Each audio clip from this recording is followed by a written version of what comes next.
बच्चों, आज के इस संस्कृत के वीडियो में सभी का स्वागत है।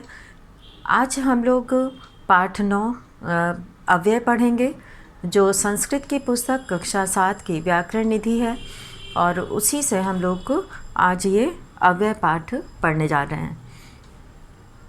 अव्यय, जैसा कि नाम से ही इस शब्द को बोलने से ही लगता है, व्यय मतलब जो कम ना हो, बदले ना, खर्च ना हो।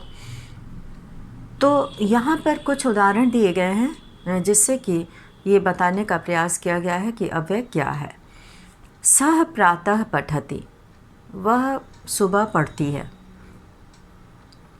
सा प्रातः विद्यालयम गच्छति, वह सुबह विद्यालय जाती है।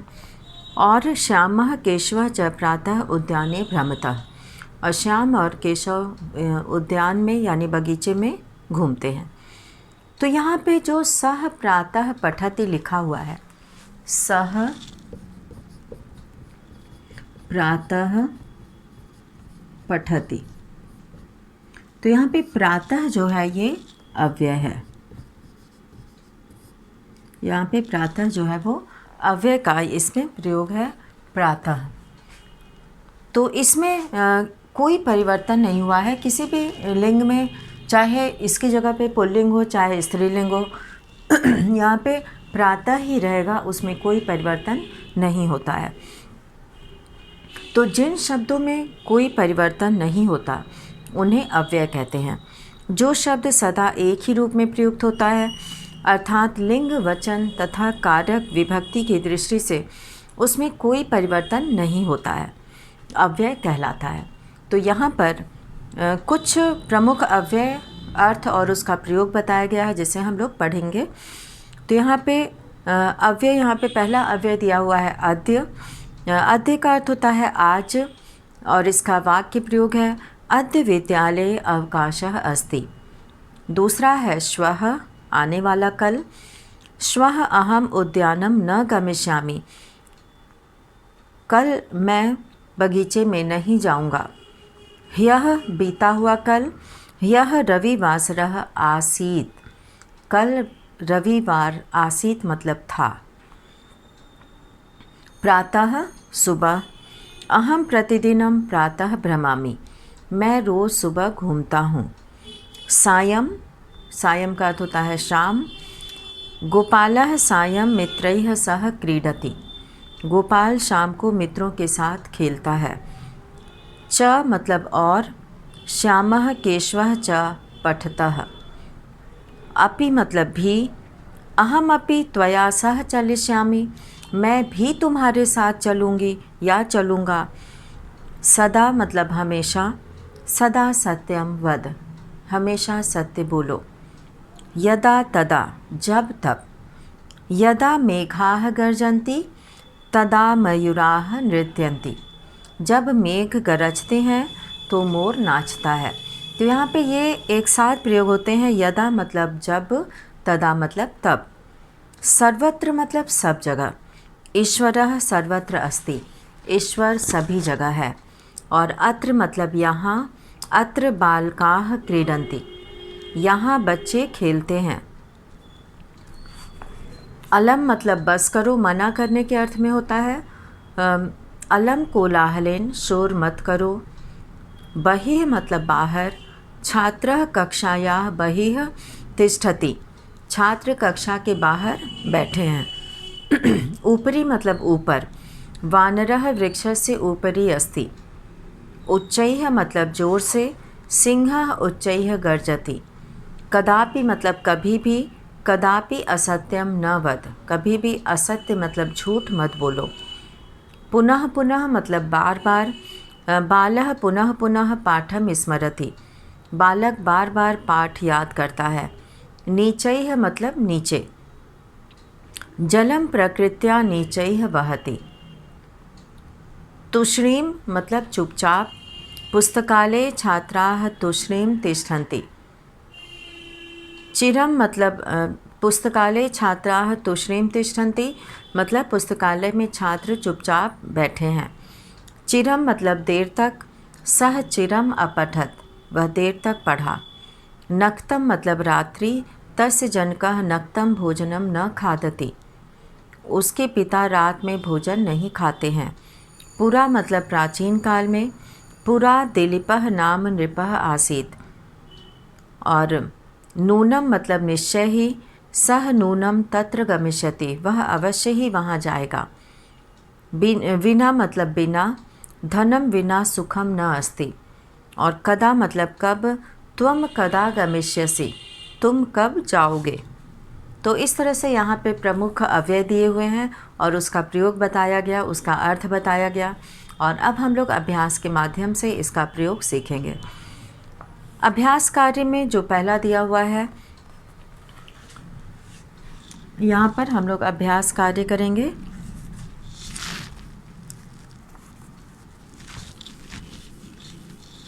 अभ्यास कार्य में प्रश्न 1 हम लोग करेंगे।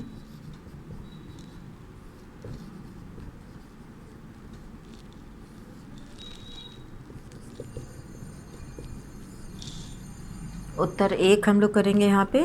और देखते हैं इसमें क्या पूछा गया है। मंजूषा से अव्यय चुनकर रिक्त स्थानों की पूर्ति कीजिए। यहाँ पे मंजूषा में जो शब्द दिए गए हैं, ऊपरी यानी ऊपर, पुरा मतलब पहले, एव मतलब ही, नक्तम मतलब रात्रि में, उच्चैः मतलब जोर से, प्रातः सुबह, सर्वत्र सभी जगह, अपि मतलब भी, बहिः मतलब बाहर और कुत्र मतलब कहाँ।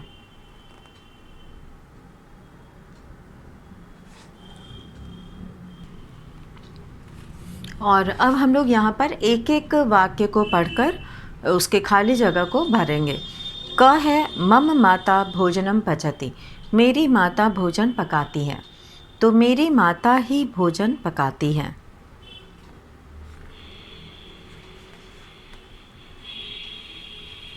तो यहाँ पे क में हम लोग एव का प्रयोग करेंगे खाली जगह में। ईश्वरः अस्ति, ईश्वर है, तो यहाँ पे सर्वत्र का प्रयोग करेंगे। सर्वत्र सभी जगह ईश्वर है। तो अर्थ वाक्य में उचित शब्द का प्रयोग करना है। तो यहाँ पे हम लोग सही शब्द का प्रयोग करेंगे। सह कक्षायाम हसति, वह कक्षा में हंसता है। तो यहाँ पे उच्चैः मतलब जोर से, उच्चैः का प्रयोग करेंगे। और घ है उल्लुकाः यानी कि उल्लू। भ्रमंती घूमते हैं। नक्तम, नक्तम मतलब रात्रि में। तो खाली जगह में हम लोग नक्तम लिखेंगे। सा उद्याने भ्रमति, वह बगीचे में घूमता है या घूमती है। कब घूमती है। प्रातः, यहाँ पे हम लोग प्रातः का प्रयोग करेंगे। और च है दशरथः अयोध्यायाः नृपः आसीत्, दशरथ अयोध्या के राजा थे। तो यहाँ पे पूरा मतलब पहले, पूरा का प्रयोग करेंगे। और छ है यहाँ पे अहम विद्यालयम गच्छामि, मैं विद्यालय जाता हूँ। अपि मतलब भी, मैं भी विद्यालय जाता हूँ। अपि। और ज है वृक्षस्य चटकाः कूजन्ति, वृक्ष के चिड़िया पक्षी कूजते हैं। यहाँ पे ऊपरी, वृक्ष के ऊपर, तो ऊपरी का प्रयोग करेंगे। और अब अगला यहाँ पे दिया हुआ है झ है त्वम गच्छसि, तुम जाते हो। यहाँ पे तो कुत्र का प्रयोग करेंगे, तुम कहाँ जाते हो। कुत्र का प्रयोग करेंगे प्रश्न पूछने के लिए। और यह है तापसः आश्रमात् आगच्छति, तपस्वी आश्रम से आते हैं। तो यहाँ पे बाहर, बहिः का प्रयोग करेंगे। तो यहाँ पे हम लोग बहिः का प्रयोग करेंगे, तपस्वी आश्रम से बाहर आते हैं। और अब हम यहाँ पे प्रश्न 2 करेंगे। और प्रश्न 2 में यहाँ पर लिखा हुआ है कि अव्यय शब्दों को रेखांकित कीजिए व अर्थ लिखिए। तो अव्यय शब्दों को रेखांकित करना है और उसका अर्थ लिखना है। तो यहाँ पर हम लोग उस शब्द को अलग करके लिख देंगे। तो प्रश्न 2 में हम लोग यहाँ पे प्रश्न 2 करेंगे, उत्तर 2, और उत्तर 2 में हम लोग करेंगे यहाँ पे क में हम लोग तत्र को रेखांकित करेंगे। तत्र, और तत्र का अर्थ होता है वहाँ। यहाँ पे हम लोग अव्यय लिखेंगे, इसमें अव्यय और यहाँ पे अर्थ। तो ये हम लोग इस तरह से लिखेंगे। और दूसरे में हम लोग रेखांकित करेंगे ख में सूर्य सायं अस्तम गच्छति। सूर्य शाम को अस्त होता है, तो सायं को यहाँ पे करेंगे सायं, सायं को, और सायं का अर्थ होता है शाम। ग का है सा कुत्र गच्छसि, वह कहाँ जाती है। सा कुत्र गच्छति होना चाहिए, यहाँ पे गच्छसि लिखा है, तो यहाँ पे वैसे त्वम का प्रयोग होना चाहिए। त्वम कुत्र गच्छसि, तुम कहाँ जाती हो। यहाँ पे कुत्र जो है वो अव्यय है, जिसका अर्थ होता है कहाँ। और घ है वृद्धः शनैः शनैः चलति। यहाँ पे वृद्ध धीरे धीरे चलता है। बूढ़ा, वृद्ध कहते हैं बूढ़े व्यक्ति को, तो शनैः शनैः, इसका अर्थ होता है धीरे धीरे।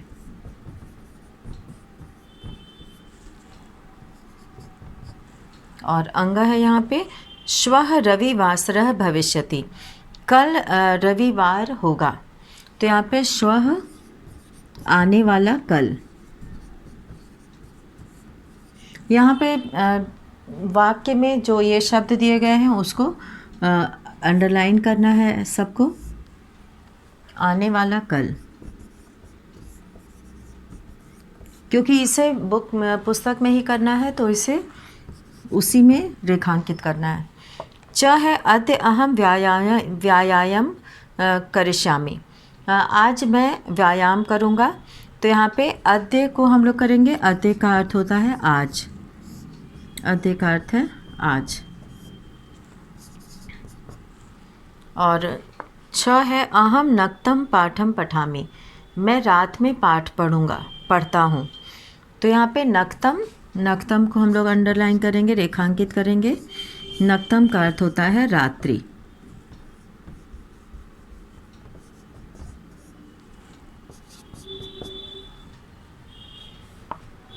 ज है अलम विवादेन, झगड़ा मत करो। तो अलम का अर्थ होता है बस करो के अर्थ में, मना करने की भी मत करो या बस करो।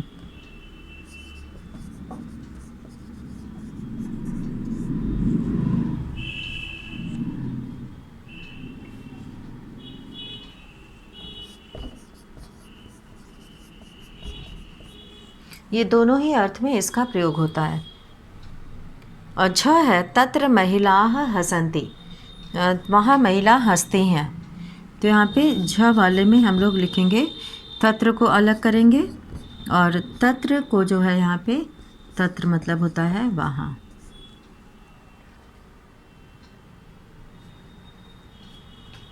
तत्र का अर्थ हम लोग लिखे हैं यहाँ पे।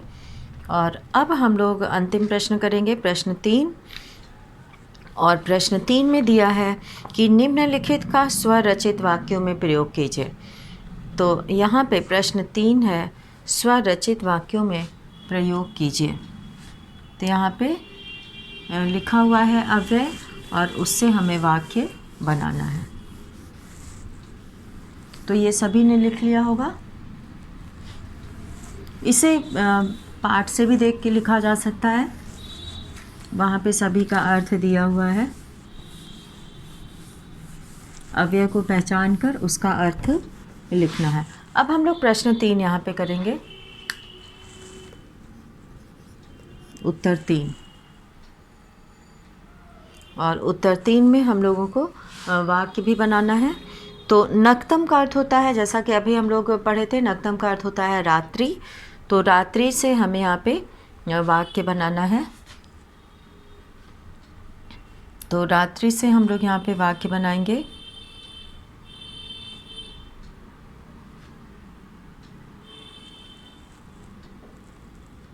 नक्तम, पहला है नक्तम, अहम नक्तम पाठम पठामि।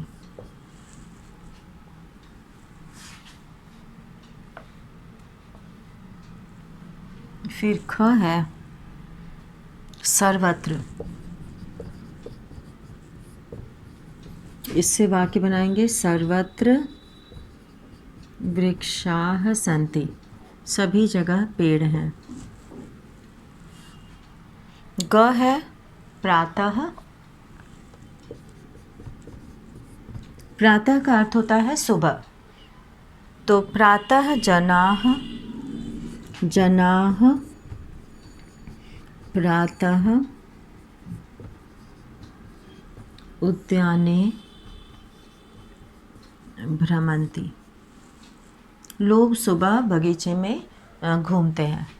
और अब ख है श्वः, श्वः होता है आने वाला कल। तो अहम श्वः विद्यालयम,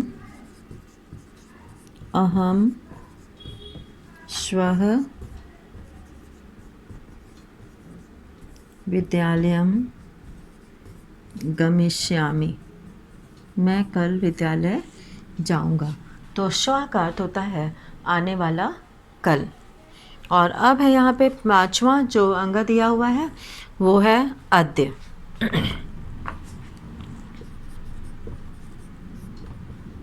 अद्य, तो अहम अद्य पाठम पठिष्यामि, अहम अद्य पाठम पठिष्यामि।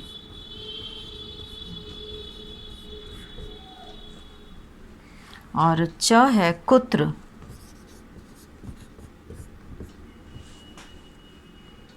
त्वं कुत्र गच्छसि, तुम कहाँ जाते हो। और अब है यहाँ पे बहिः, बहिः का अर्थ होता है बाहर, बहिः का अर्थ होता है बाहर।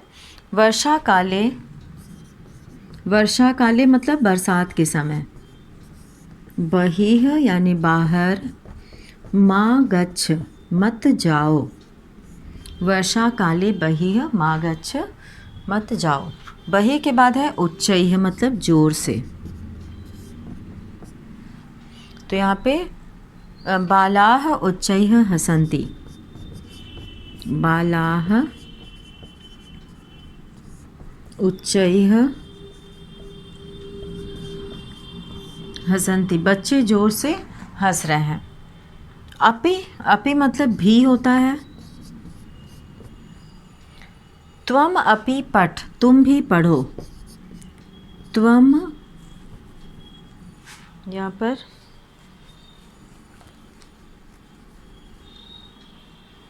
त्वम अपि, तुम भी, पठ मतलब पढ़ो, तुम भी पढ़ो। और अब यह है यहाँ पे च, च का प्रयोग है। च का अर्थ होता है और, तो च का अर्थ होता है और। तो इसमें जो है रामः श्यामः च, रामः, च का प्रयोग दो के बाद करते हैं।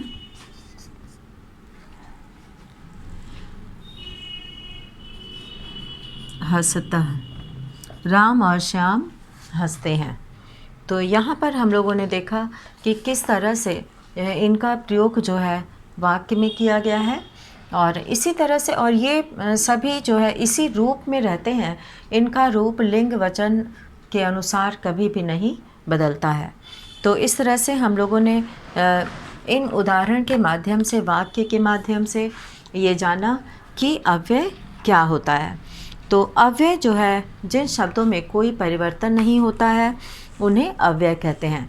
और जो शब्द सदा एक ही रूप में प्रयुक्त होते हैं, अर्थात लिंग, वचन तथा कारक या अर्थात विभक्ति की दृष्टि से उनमें कोई परिवर्तन नहीं होता है।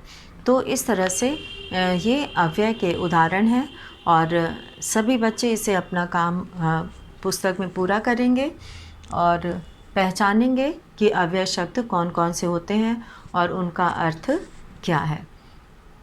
तो आज के इस वीडियो में हम लोगों ने अव्यय के बारे में जाना और इसी के साथ आज का वीडियो यहीं समाप्त करते हैं। धन्यवाद।